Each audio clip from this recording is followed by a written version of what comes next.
Sales funnels, click funnels, ad funnels, marketing funnels. What is this stuff and why do you need it? The answer can be quite confusing because people use the word funnel in way too many ways. Some people use the word funnel to refer to their website or a set of landing pages. Some people also use the word funnel to describe their strategy to increase things like their email opt-ins. And many others don't use the word funnel at all because they don't have one. Regardless of where you currently sit, the marketing industry has completely complicated the use of the term funnel. And that is why I'm creating this episode to simplify sales funnels for beginners.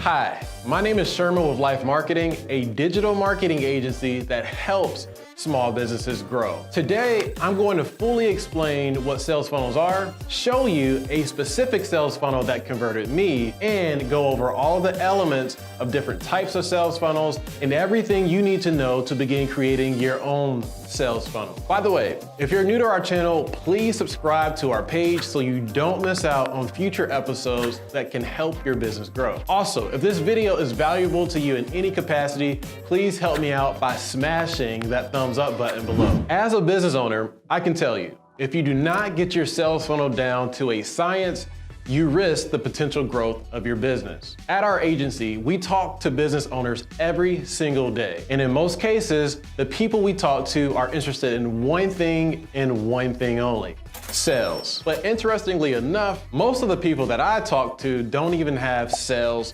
funnels. In other words, they do not have a clearly defined process to increase sales in their business. Most of the time, the people I talk to tell me that they're increasing their business sales through things like word of mouth and referrals. Hearing things like this makes me happy and scared for the people that I talk to. I'm happy because if your business is growing through things like word of mouth and referrals, then I already know you have a great product that people truly enjoy. I mean, if people are advocating for your product, then clearly this means that your business has a proof of concept and is a viable business. On the other hand, I'm incredibly fearful for people who rely solely on these type of things to grow. Because without a sales funnel in place, you are essentially operating your business without any predictable engine to generate more sales in your business. In cases like this, you just don't know what's in store for tomorrow, if you will have customers or not, or whether or not you will even have work for your employees. This presents a significant business risk because without a sales funnel in place, selling becomes very challenging and tends to be lucky at best. So let's go ahead and mitigate this risk by breaking down sales funnels to its core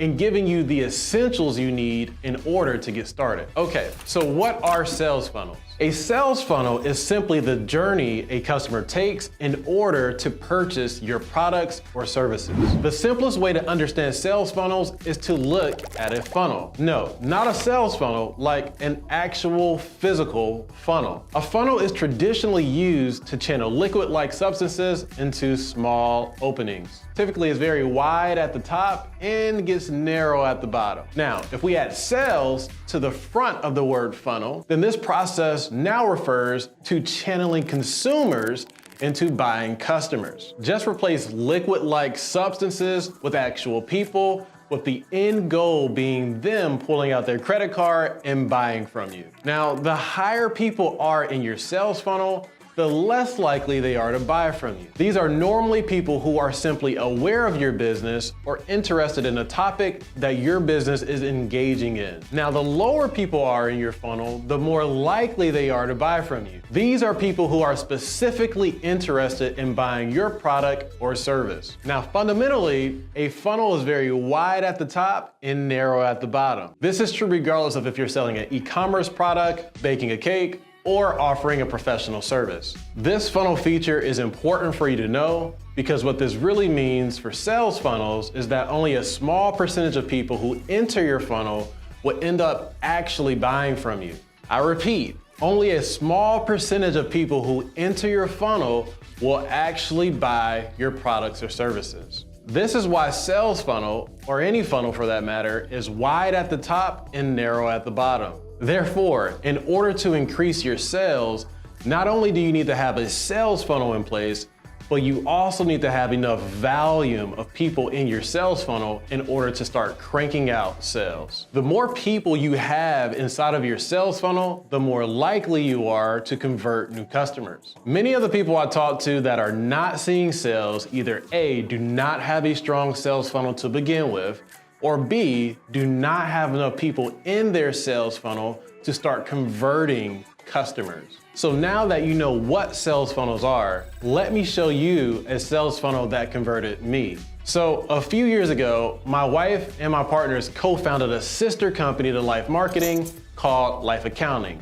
which is a full-service accounting firm for small businesses. Ironically, as we were just getting started, I ran into several Facebook ads by a man named Andrew Argue. In his ads, he talked about how to offer the most valuable accounting services. So I clicked the ad and then I arrived to his landing page. Now, as you can see in the landing page, there is no menu and it appears to be a standalone page.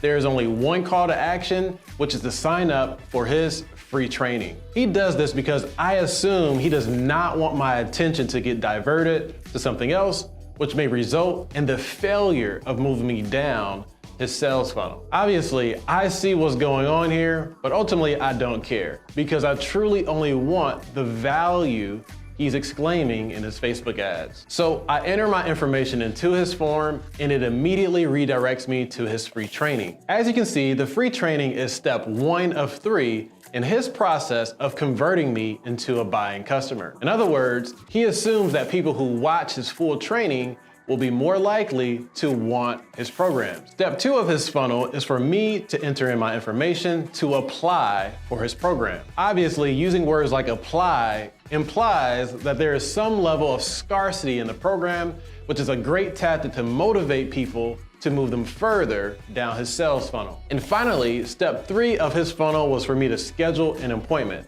As soon as I completed the form, I was immediately redirected to schedule a call. Now he can put his best sales rep on the phone to close me as a customer. On that phone call, he told me that his programs start at about $5,000 and up. And at that time, I'm kind of thinking like, okay, this is a little bit more than I'm expecting to spend. So I simply tell them, thank you for your time, and decide to hold off at that specific time. But of course, he did not stop there because at this point, he knows I'm at the bottom of his sales funnel. And ever since that appointment, I've received hundreds, if not thousands of valuable emails and countless retargeting ads to motivate me to purchase his programs. And to be honest, after 2 years of endless emails, phone calls, social media interactions, we eventually bought 2 of his educational programs, which turned out to be extremely valuable and well worth it. As you can see, a well thought out sales funnel works, and when you can automate it in this manner,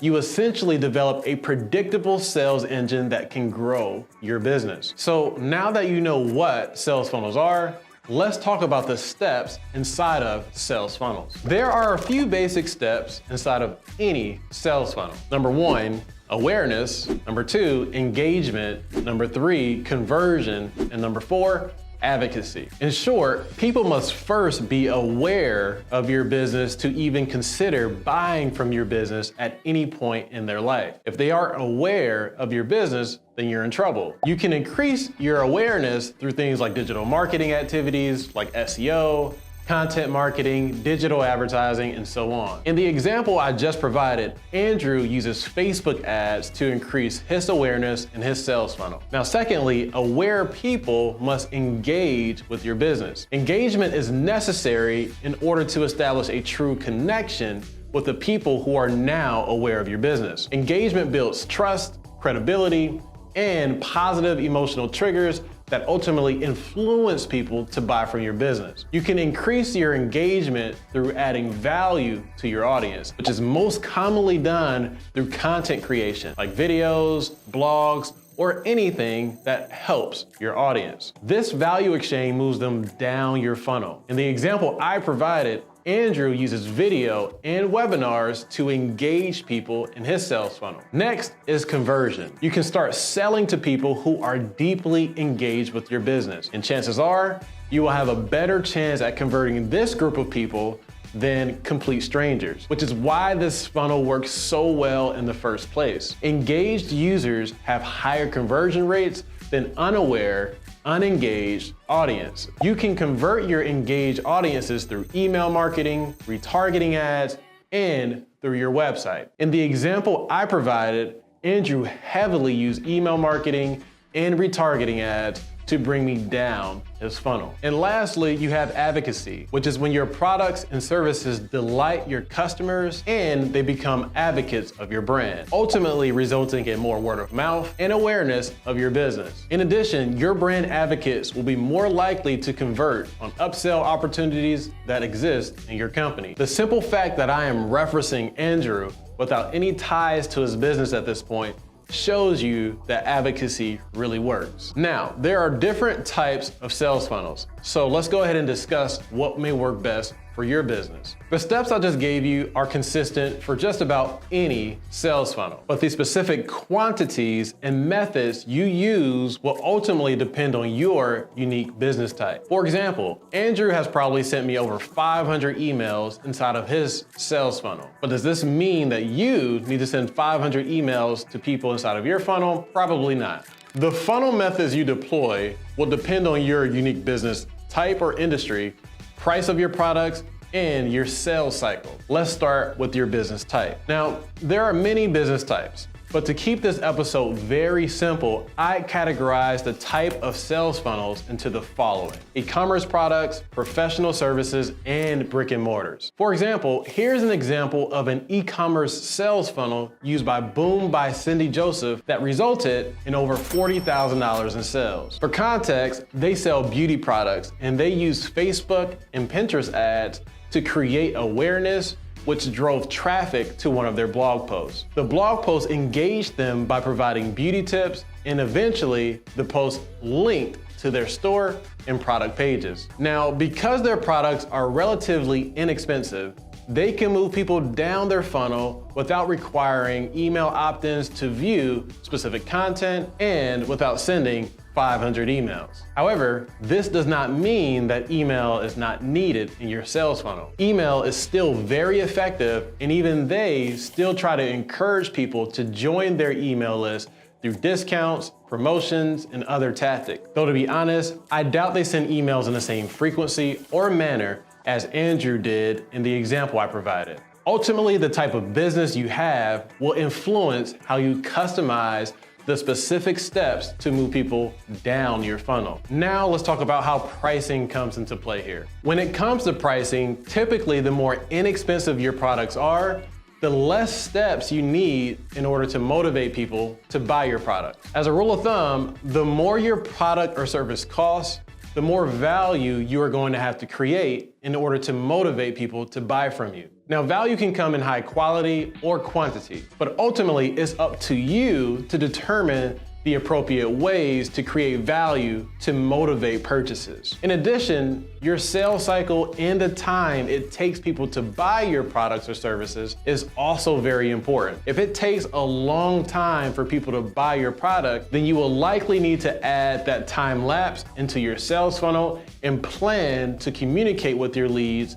during that time period. For example, I have a client that I work with that sells trucks to landscape contractors. He has trucks that cost tens of thousands of dollars. And as a result, he knows that it's going to take a ton of time to convert any of his leads into customers. So over the last 2 or 3 years, we've ran Google ads, social ads, and other organic digital marketing activities to increase the leads he receives. Once he receives a lead from us, his team speaks to them, but they already know that the deal won't close on the first call. So he continues to send several emails over the years to stay in front of them. And the best part of it is, it's all automated. Anyway, when you craft your sales funnel, start with thinking about your customer's journey. Think about what makes them interested in your products or services, and what obstacles deter them from buying from you, as well as the time it's going to take for them to overcome these buying resistances. When you craft your sales funnel with this in mind, you increase your odds of success. In my opinion, it's more psychology than anything. You really need to understand what's going on in your customer's mind at every stage of your funnel. When understood and implemented successfully, then you will have a predictable system to increase your sales. Okay, wow, we've covered a lot so far. If you're still with me, I hope you're enjoying the ride here. If this stuff is helping you at all, please help me by giving me a thumbs up below. And also, if you have any questions on what I've said so far, drop them in the comments below and someone from our team will get back to you as soon as possible. Now, let me give you what you need in order to start building your sales funnel. In order to build your sales funnel, you need to start by mapping all of this stuff out. I personally like to use a free website called Funnelytics. This helps me map out every single step in my sales funnel. You can also use good old-fashioned pen and paper. The second thing you need to do is to start creating landing pages. Now, there are a ton of landing page tools out there, but the most common ones are Leadpages, ClickFunnels, and Kartra. At this present time, our agency currently uses Leadpages for most of our clients. Now, the third thing you need to do is to start creating content. This includes content on your blog, landing pages, and email campaigns. Now, to be honest, this is the hardest part, but it's the most important because without great content, you will be unsuccessful at moving people down your funnel. Finally, you need traffic to make all of this work. Use SEO, social media, email marketing, and digital advertising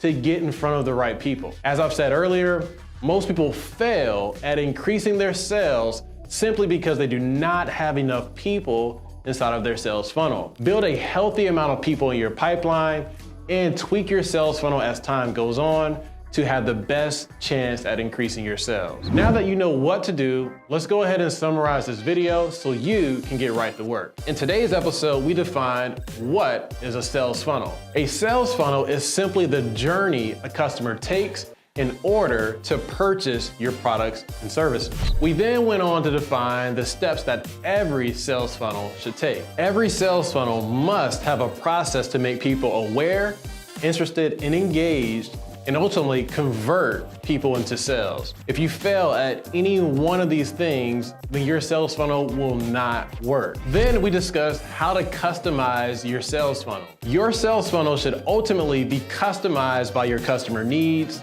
business type, price point, and sales cycle. And finally, if you don't take away anything, you need to know why a sales funnel is important.